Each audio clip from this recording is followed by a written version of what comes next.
Yet Yahweh had already given clear and specific instructions for his people through Moses on how to properly transport the ark. And so the ark, it was to be carried on the shoulders of the set-apart Levites, specifically the Kohathites, using poles that were to never be removed. So let's look at this in Exodus 25 and 13.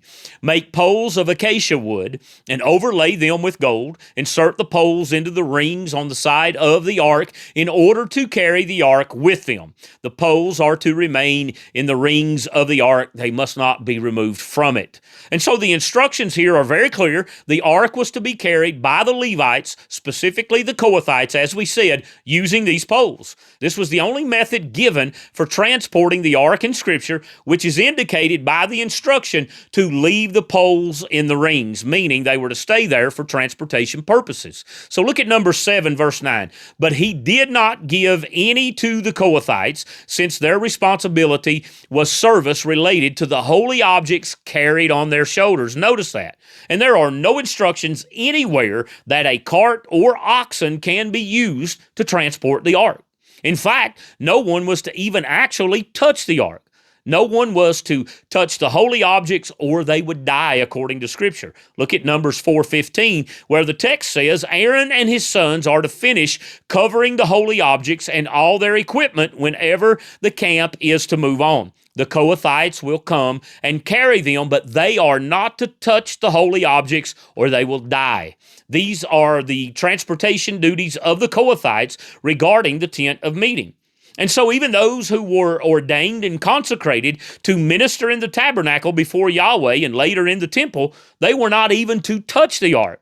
Yet King David and his leaders decided to place the ark on a new cart following the practice and method of the Philistines. We could say they were following the ways of the world. And so this new cart here, it symbolized human ingenuity, man's ways and methods of handling and approaching Yahweh.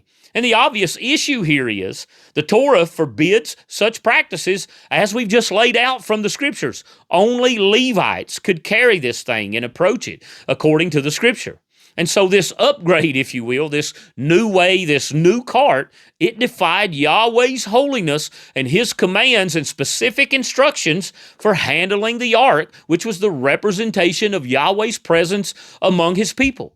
And I would submit that there are parallels of this scene in wide-way Christianity today. Men attempt to innovate worship and doctrines for appeal and convenience to the masses. But if it contradicts Yahweh's clear teachings and instructions, his Torah, friend, it is a new cart, and it is dangerous, and it should be forsaken and abandoned.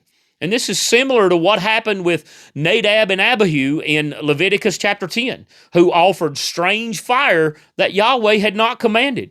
And even though they were priests, their innovation brought deadly consequences because they failed to treat Yahweh as holy according to his instructions. And they were instructed in the clear instructions from the Torah. Look at Leviticus 10, verse 1.